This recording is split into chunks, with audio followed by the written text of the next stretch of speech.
The baby is another 6 months away from being born, so this post is a bit too early, but my wife thinks that she will need long-term help, say for the first 2 years, from her parents to help take care of the baby. I have a real problem with anyone living with us in our house because I have worked hard to earn my freedoms, and I don't want the in-laws staying in my house judging me for playing video games at 4 a.m. or lecturing me on how to be a parent, etc. In-laws are foreign, so if they come, then they will stay at our home. I am open to the first 9 months to 1 year of the baby's life having full help from the in-laws if need be, but I don't want their influence in the upbringing of the child once the child starts forming its cognitive abilities. If I don't protest, then I worry that my wife will lean on them for support for 4 to 5 years, etc. It is already too much of a sacrifice for me to have anyone in my house for more than a week, so it took a lot to even agree on their presence for the first 9 to 12 months. Oh, and her main draw is that they will be able to cook healthy food for her. I feel my wife is being unreasonable with her stance of needing help for however long that she may need.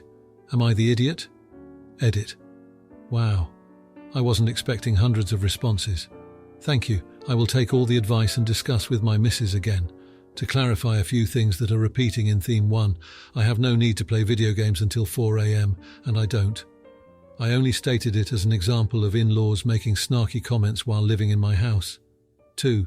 The in-laws are certain to eventually move back, so I'm not worried about them settling permanently. But you're right, an extension to their stay might happen if we have a second child. 3. I haven't given her a reason to trust me with helping with chores yet, but I will get started now. Now for a few comments before the update. Comment 1, you're the idiot. Your wife thinks correctly that you are going to need childcare. Your plan is for her to work full-time outside the home starting when the baby is 3 months old, and for you to work full-time from home with no leave and to have no childcare. That is a preposterous plan that absolutely will not work. Your wife is being realistic because she knows you're going to need childcare when you're both working. You have no plan, and what you are proposing is impossible. Comment 2. Genuinely, I cannot blame her for thinking she will need help if you're staying up until 4 a.m. to play video games, and, by your words, she does most of the labour. Also, it's not just your house, it's her house too. Now, for the update. The tension at home reached a tipping point when my wife casually mentioned that her parents had already started looking at properties near us to rent for the 2-year stint. I completely lost it. We had a massive argument, which ended in us not talking for a day or so. 2 days after the fight, I came home from work early and found my wife in tears. Her parents had been involved in a minor car accident. They were okay, but the event shook us all. It put everything into perspective, and suddenly the idea of her parents being around just in case didn't seem so terrible. This led to a long overdue heart-to-heart. My wife admitted she was scared about being a new mom and felt she needed her parents as a safety net. I finally opened up about my fears of losing independence and feeling suffocated. We both cried it out and started to understand where the other was coming from. We spent the next few days in a kind of negotiation limbo, weighing pros and cons, discussing boundaries and talking about how we could make this work for both of us. Then, out of nowhere, my boss dropped a bombshell on me. An opportunity for a short-term project in another city. It would mean relocating for 6 months, but with a significant pay raise.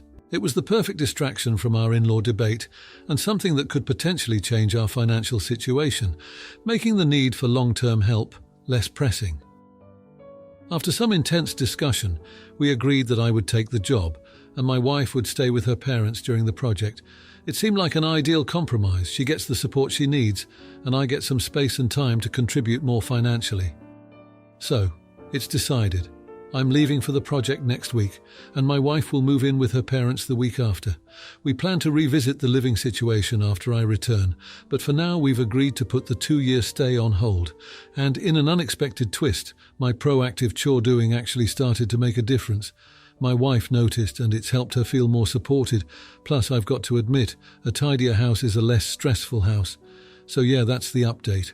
2 weeks ago, I was worried about losing my freedom, and now I'm about to move to a different city for half a year. Life is wild. Now, for the comments. Comment 1. You're the idiot for taking the job in another city right after your in-laws got into an accident. Your wife needs you now more than ever, and you're choosing money over family. Being physically present is part of supporting your spouse, not just sending money from afar. Comment 2. Not the idiot. Life throws curveballs, and you're dealing with them responsibly. Taking the job doesn't mean you don't care about your wife's parents. It's about long-term stability for your family. Plus, you've been helping out at home, which shows your support. Good luck on the new adventure. Comment 3. Not the idiot. And it sounds like a win-win situation to me. You're being supportive by ensuring financial security, which is as important as emotional support. Plus, it was a mutual decision with your wife, not something you unilaterally decided. Good on you for being proactive with the chores too. Now, for the next story.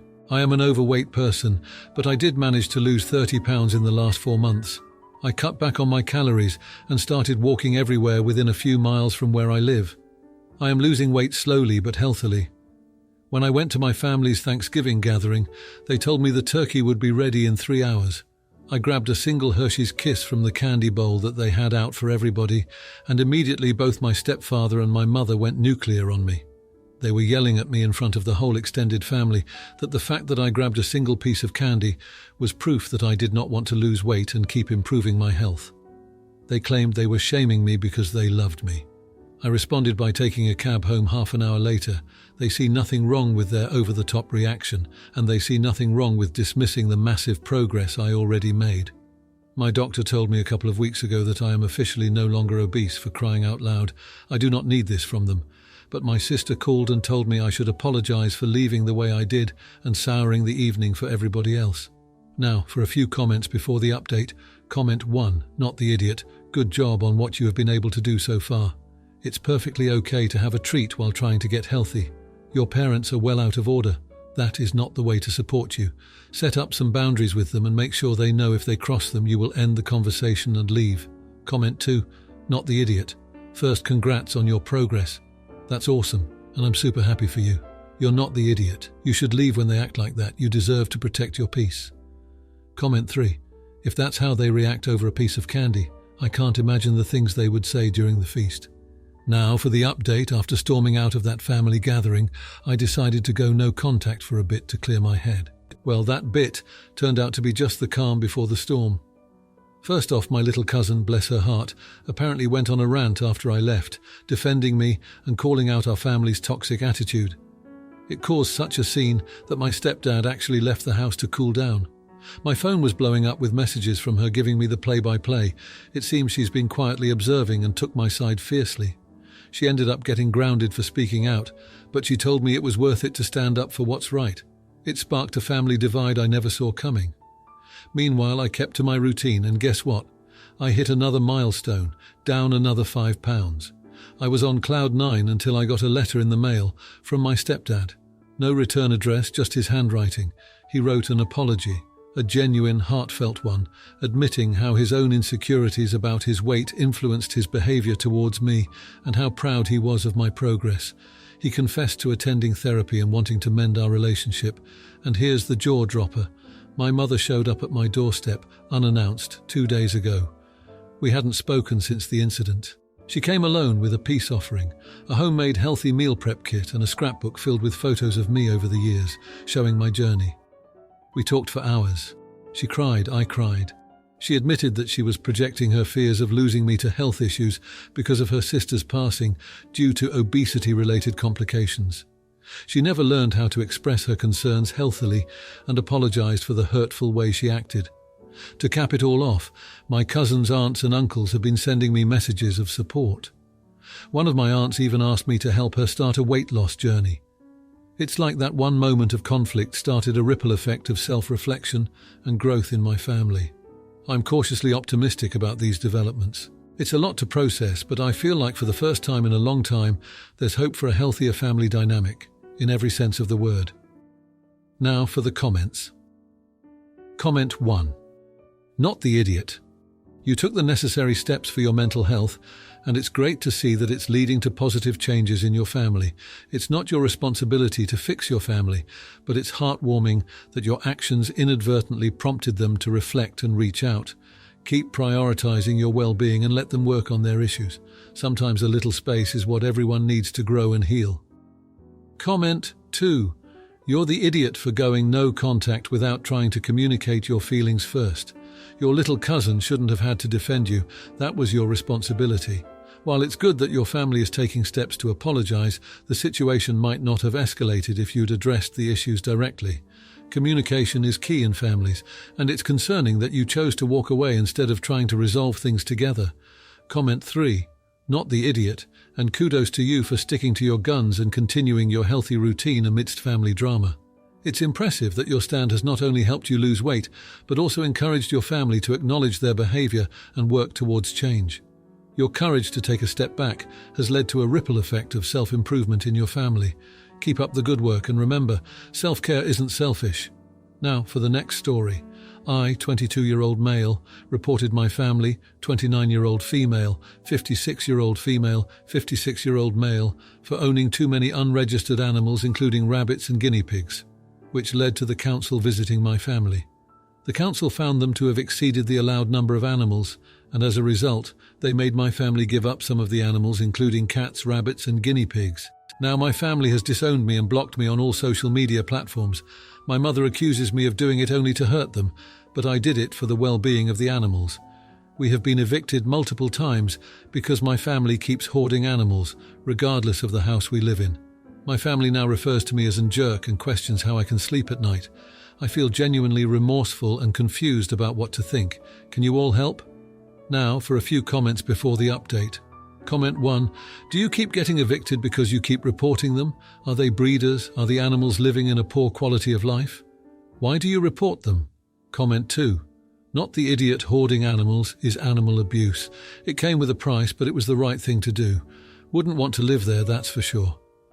Now for the update.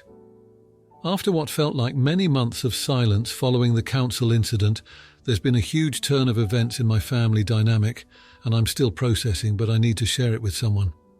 I've been doing a lot of introspection and community service at a local animal shelter to come to terms with everything. It's there that I began to understand the depth of my family's issues with animal hoarding and the impact it had on both the animals and our family life. Out of the blue, I received a letter. It was from my sister. She explained how the loss of the animals had initially been devastating, but it forced the family to confront the reality of the situation. She shared that our parents had begun attending therapy for hoarding behavior, which is something I never thought I'd hear. She also wrote about how the house has changed.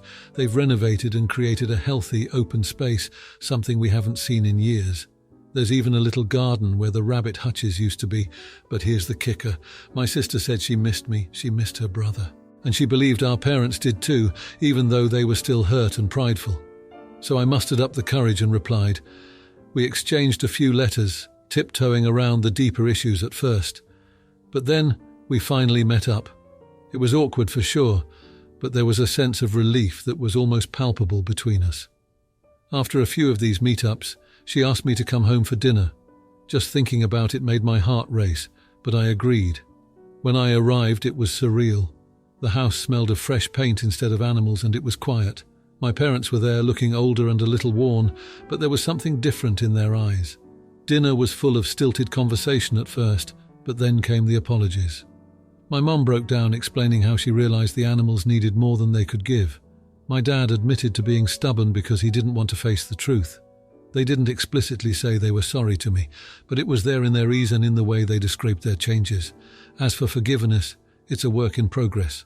I can't erase the past, and there are scars for sure, but seeing my parents take steps to heal themselves and acknowledging the part I played in this, even if it was painful, has brought a new sense of understanding and compassion I didn't expect. We've started to rebuild our relationship slowly. There's a lot to work through, and trust needs to be re-earned on all sides. However, there's now hope where there was none before.